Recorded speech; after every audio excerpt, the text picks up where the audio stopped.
오늘 우리에게 주신 하나님의 말씀은 고린도전서 5장 1절에서 13절까지 말씀입니다. 너희 중에 심지어 음행이 있다 함을 들으니 그런 음행은 이방인 중에서도 없는 것이라. 누가 그 아버지의 아내를 취하였다 하는도다. 그리하고도 너희가 오히려 교만하여져서 어찌하여 통한이 여기지 아니하고 그 일을 행한 자를 너희 중에서 쫓아내지 아니하였느냐. 내가 실로 몸으로는 떠나 있으나 영으로는 함께 있어서 거기 있는 것 같이 이런 일 행한 자를 이미 판단하였노라. 주 예수의 이름으로 너희가 내 영과 함께 모여서 우리 주 예수의 능력으로 이런 자를 사탄에게 내주었으니 이는 육신은 멸하고 영은 주 예수의 날에 구원을 받게 하려 함이라. 너희가 자랑하는 것이 옳지 아니하는도다. 적은 누룩이 온 덩이에 퍼지는 것을 알지 못하느냐. 너희는 누룩 없는 자인데 새 덩이가 되기 위하여 묵은 누룩을 내버리라. 우리의 유월절 양 곧 그리스도께서 희생되셨느니라. 이러므로 우리가 명절을 지키되 묵은 누룩으로도 말고 악하고 악의에 찬 누룩으로도 말고 누룩이 없이 오직 순전함과 진실함의 떡으로 하자. 내가 너희에게 쓴 편지에 음행하는 자들을 사귀지 말라 하였거니와 이 말은 이 세상에 음행하는 자들이나 탐하는 자들이나 속여 빼앗는 자들이나 우상 숭배하는 자들을 도무지 사귀지 말라 하는 것이 아니니 만일 그리하려면 너희가 세상 밖으로 나가야 할 것이라. 이제 내가 너희에게 쓴 것은 만일 어떤 형제라 일컫는 자가 음행하거나 탐욕을 부리거나 우상 숭배를 하거나 모욕하거나 술 취하거나 속여 빼앗거든 사귀지도 말고 그런 자와는 함께 먹지도 말라 함이라. 밖에 있는 사람들을 판단한 것이야 내게 무슨 상관이 있으리오마는 교회 안에 있는 사람들이야 너희가 판단하지 아니하랴. 밖에 있는 사람들은 하나님이 판단하시려니와 이 악한 사람은 너희 중에서 내쫓으라. 아멘. 오늘 사도 바울은 고린도 교회를 향해 눈물 섞인 그러나 매우 단호하고 엄중한 책망을 쏟아놓고 있습니다. 바울이 들은 소문은 충격적이었습니다. 고린도 교회 안에 한 남자 성도가 자신의 계모와 동거를 하고 있다는 소식이었습니다. 이는 교회가 금해야 할 음행이었습니다. 그런데 고린도 교회는 이를 치리하지 않고 가만히 내버려 두었습니다. 첫 번째 이유는 영지주의 사상 때문입니다. 몸이 죄를 지어도 영은 구원받는다는 영지주의 사상에 물든 성도들이 계모와 동거하는 것을 방치한 것입니다. 그리고 두 번째 이유는 사랑에 대한 잘못된 해석입니다. 죄 지은 사람을 사랑으로 감싸줘야 하고 우리 중 죄 없는 자가 누구냐는 식의 잘못된 관용으로 죄를 방치한 것입니다.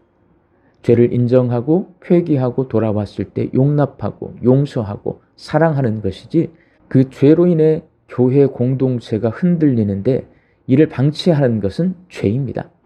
그래서 바울은 음행한 자를 너희 중에서 쫓아내라고 단호하게 말합니다. 사랑의 사도였던 바울이 왜 이토록 냉정하게 쫓아내라고 말하는 걸까요? 왜 공동체에서 격리하라고 외치는 걸까요? 그 이유는 교회의 거룩성을 지키기 위해서입니다. 고린도는 당대 최고의 무역 도시이자 동시에 가장 타락한 도시였습니다. 온갖 우상 숭배와 근친상관, 동성애 등 음란한 문화가 도시 전체에 홍수처럼 만연해 있었습니다. 오죽하면 그 시대에 고린도 사람처럼 산다는 말이 방탕하고 음란하게 산다는 말과 동의어로 사용되었겠습니까? 세상의 기준으로 보면 젊은 계모와 동거하는 것쯤은 수많은 타락 중 하나일 뿐 그리 대수롭지 않은 일이었을지도 모릅니다. 고린도 교회 성도들은 바로 이 점에서 무너졌습니다. 세상의 문화와 기준에 눈이 멀어서 교회 안으로 들어온 죄악의 심각성을 무디게 바라본 것입니다. 그러나 세상의 기준으로 교회를 판단해서는 안 됩니다. 교회는 오직 하나님의 법, 교회의 기준이 있습니다. 교회가 교회 밖 사람들을 강제로 제재할 방법이 없지만 교회 밖 사람들도 하나님의 심판을 피할 수는 없습니다. 오늘 보면 13절 말씀입니다. 밖에 있는 사람들은 하나님이 심판하시려니와.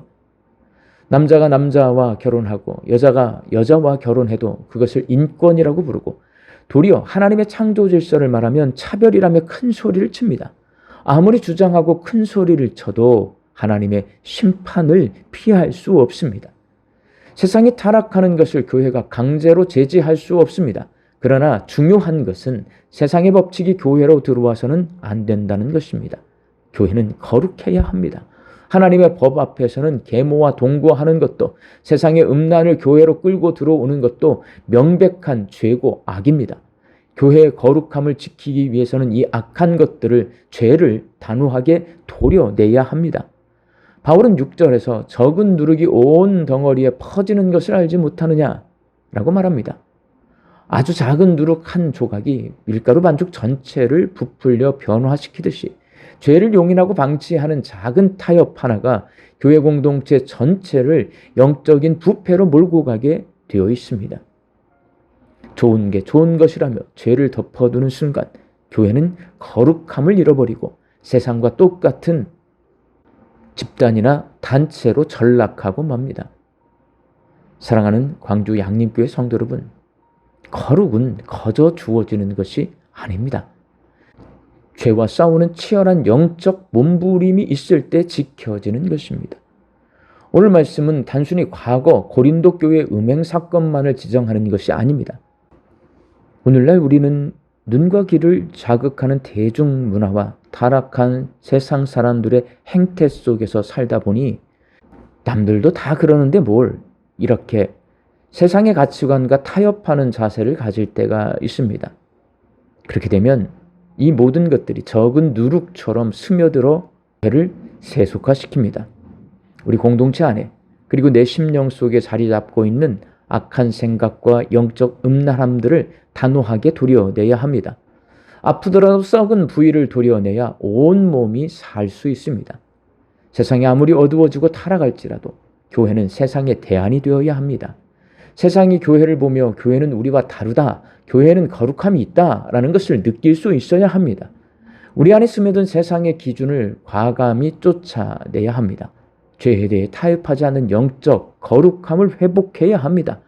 그래서 하나님이 기뻐하시고 세상이 감당하지 못하는 흠없고 순결한 거룩한 우리 양림교회, 거룩한 양림교회 성도들이 되시기를 주의 이름으로 축원합니다. 함께 기도하겠습니다. 죄가 가득한 세상 속에서 살고 있습니다. 그러다 보니 교회 안으로 자꾸 세상의 가치관과 기준이 들어옵니다. 하나님, 이를 잘 막아내게 하여 주옵소서. 우리의 거룩을 지켜낼 수 있게 하여 주옵소서. 죄에 대해, 악에 대해 타협하지 않는 영적 거룩함을 회복하게 하여 주옵소서. 말씀 듣고 세상을 향해 나아갑니다. 우리 양림의 성도들이 이 하루도 하나님 주시는 일용할 양식을 거두며 삽니다. 하나님 주시는 양식 앞에 감사와 자족함으로 살게 하여 주옵소서. 흩어져 살고 있는 내 가족과 자녀들이 세상 것과 타협하지 아니하고 하나님의 거룩함을 지키며 살아가는 복된 성도들 되게 하여 주옵소서.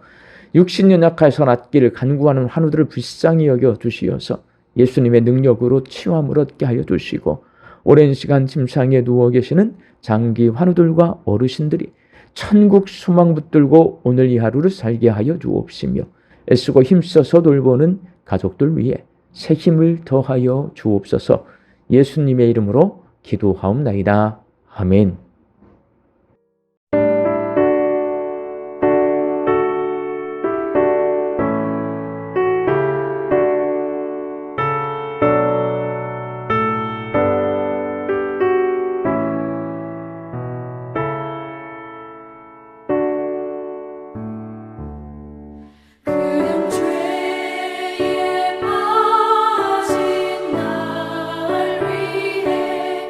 주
역시